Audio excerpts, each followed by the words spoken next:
Binaliwala naman ng company Vice President Sara Duterte Carpio ang mga bago impeachment complaints na inihain laban sa kanya at sinabing wala umanong bigat at walang sapat na batayan ang manasabing paratang.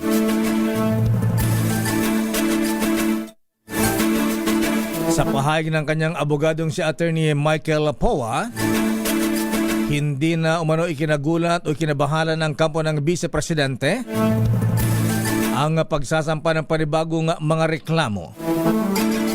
Ayon sa abogado ni Vice President Sara, nilinaw na ng Korte Suprema na ang impeachment ay hindi basta prosesong politikal na nakabatay lamang sa aligasyon o sa ingay na opinyon sa publiko, kundi isang konstitusyonal na mekanismo na nangangailangan ng matibay na mga ebidensya at pagsunod sa due process. Sinabi pa ng company Vice President Sara na handa silang harapin ang mga paratang sa tamang proseso alinsunod sa ating saligang batas.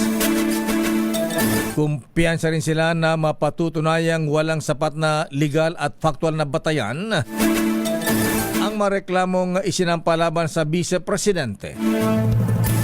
Dalawang magkasunod na bago impeachment complaints ang inihain ngayon laban sa Vice Presidente ngayong Lunes, February 2.